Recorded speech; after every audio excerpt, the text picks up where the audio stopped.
2024년 12월 13일 금요일, 오늘 우리에게 주시는 하나님의 말씀은 요한계시록 14장 14절에서 20절까지의 말씀입니다. 또 내가 보니 흰 구름이 있고 구름 위에 인자와 같은 이가 앉으셨는데 그 머리에는 금 면류관이 있고 그 손에는 예리한 낫을 가졌더라. 또 다른 천사가 성전으로부터 나와 구름 위에 앉은 이를 향하여 큰 음성으로 외쳐 이르되 당신의 낫을 휘둘러 거두소서. 땅의 곡식이 다 익어 거둘 때가 이르렀음이니이다 하니 구름 위에 앉으신 이가 낫을 땅에 휘두르매 땅의 곡식이 거두어지니라. 또 다른 천사가 하늘에 있는 성전에서 나오는데 역시 예리한 낫을 가졌더라. 또 불을 다스리는 다른 천사가 제단으로부터 나와 예리한 낫 가진 자를 향하여 큰 음성으로 불러 이르되 내 예리한 낫을 휘둘러 땅의 포도송이를 거두라. 그 포도가 익었느니라 하더라.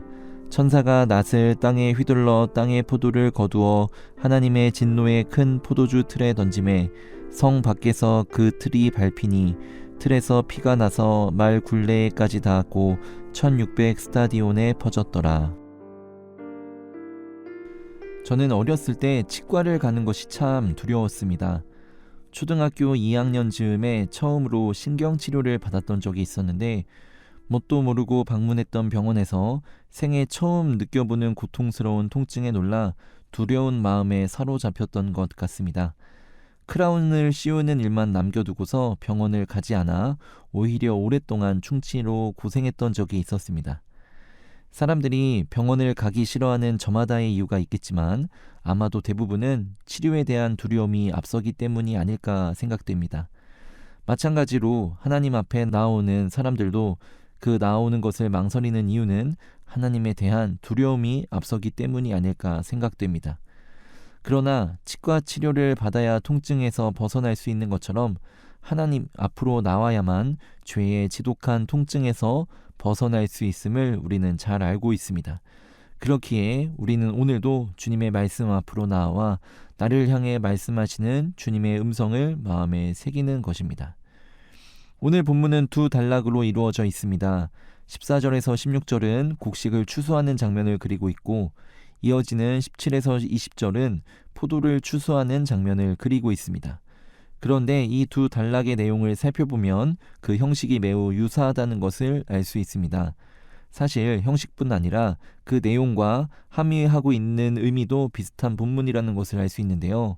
이 본문들을 잠시 살펴보면 공통적으로 나타나는 것은 우선 심판을 담당하는 두 사람이 등장하며 그들은 모두 손에 예리한 낫을 들고 있습니다. 그리고 하늘에서 들려오는 큰 음성을 듣고 마지막 수확을 거두는 장면을 보여주고 있습니다. 이에 대해 성경학자들은 그들이 거두어들이는 곡식 내지는 포도가 무엇을 의미하는지에 대해 의견이 분분합니다. 그러나 전통적으로 가장 받아들여지는 해석은 두 추수의 본문이 모두 불의한 자들을 향한 하나님의 심판의 추수를 상징한다는 것입니다. 그들은 모두 하나님의 진노의 대상이 되어서 추수의 때를 맞이하게 될 것입니다. 우리가 요한계시록을 읽는 이유가 무엇일까요? 계속되어 등장하는 심판의 말씀들이 있습니다. 우리는 이것을 상기하면서 하나님의 심판의 때가 이르기 전에 우리의 죄를 회개하고 구원받을 만한 믿음을 준비하여 믿음에 합당한 삶을 살아가고자 위하여 우리는 요한계시록을 읽어가고 있습니다. 그렇기에 우리는 오늘 등장하는 두 추수의 본문을 통해서 우리의 믿음이 그리고 그 믿음과 뗄 수 없는 우리의 삶이 과연 하나님의 추수의 때에 건짐받을 만한 것인지 아닌지를 점검할 수 있어야 합니다. 첫 번째 추수의 본문인 14절에서 16절은 곡식 추수 장면을 다루고 있는데 이를 함께 살펴보겠습니다.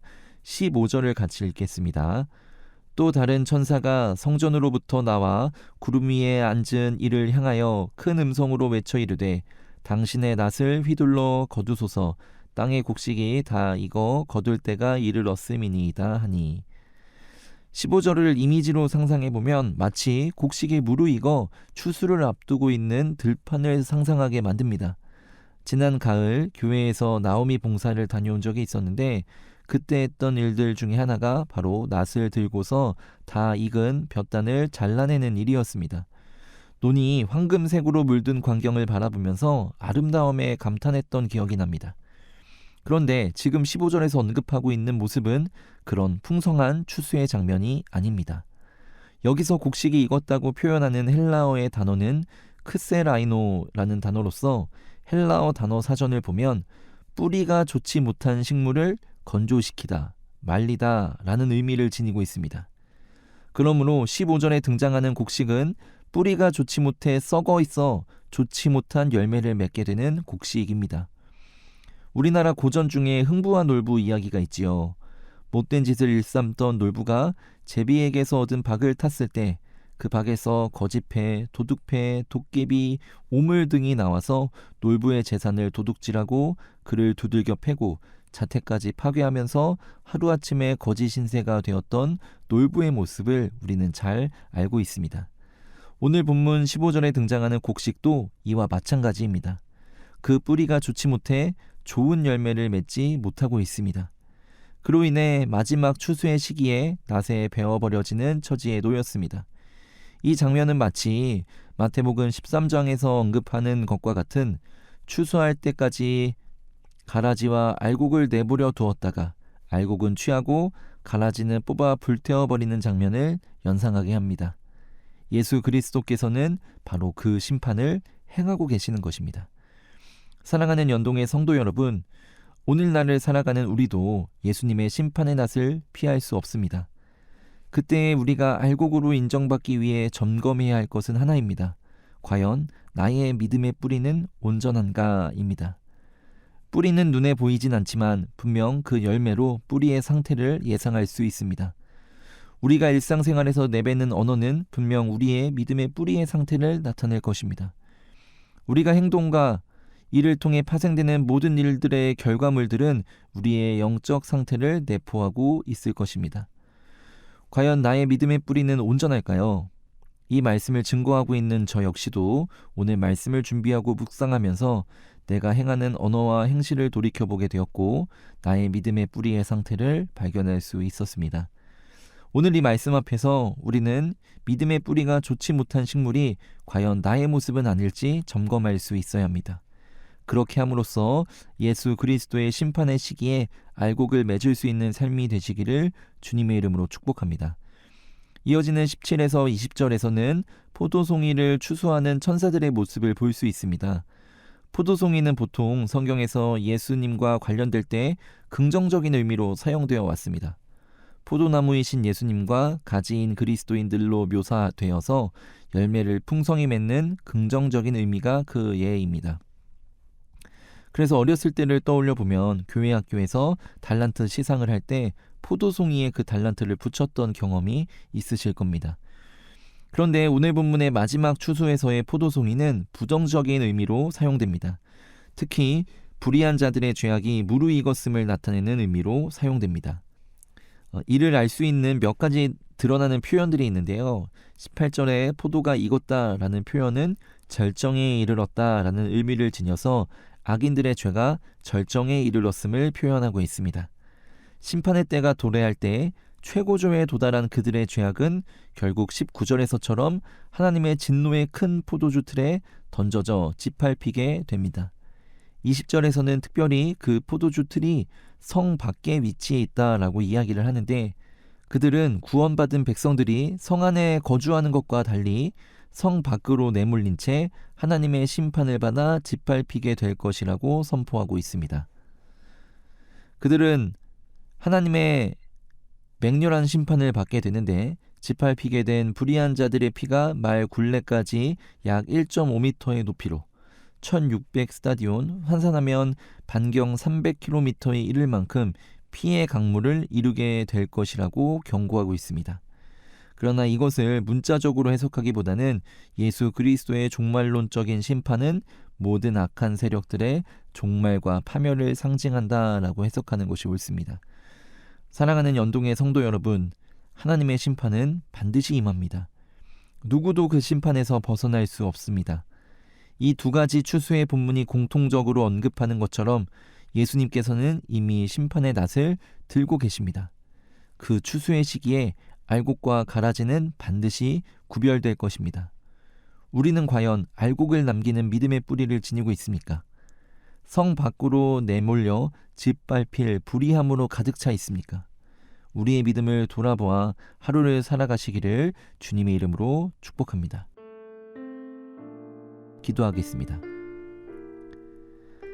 하나님, 마지막 추수의 때를 준비하는 믿음을 소유하기를 소망합니다. 우리의 죄악의 행실을 돌아보며 회개하게 하시고 알곡을 열매 맺는 믿음의 뿌리를 소유하게 하옵소서. 예수 그리스도의 이름으로 기도하옵나이다. 아멘.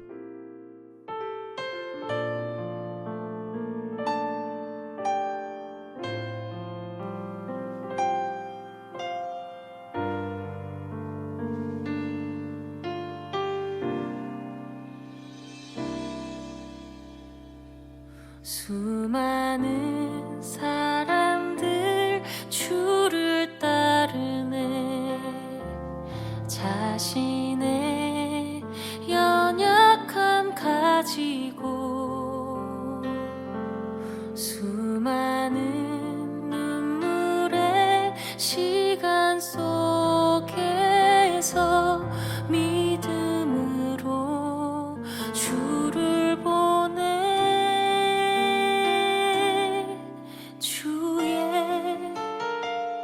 영원한 사랑으로 주의 말씀을 이루시네.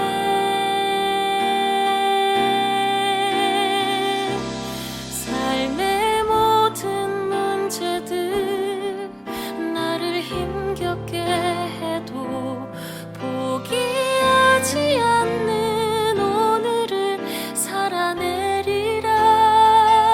소망이 보이지 않는 내 삶 속에 주님만이 소망되어 주의 뜻 이루시리라.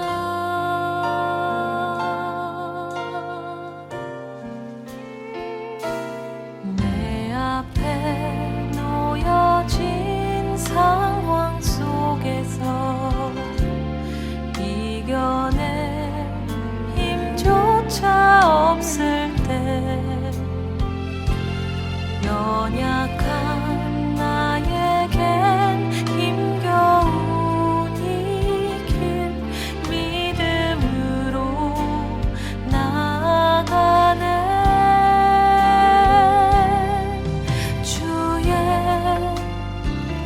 영원한 사랑으로 주의 말씀을 이루시네. 삶의 모든 문제들 나를 힘겹게 해도 포기하지 않는 오늘을 살아내리라. 소망이 보이지 않는 내 삶 속에 주님만이 소망되어 주의 뜻 이루시리라.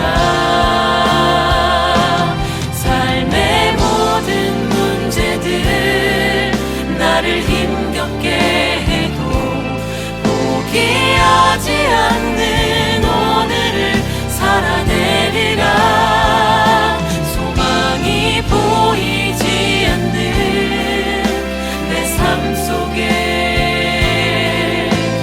주님만이 소망되어 주의 뜻 이루시리라.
함께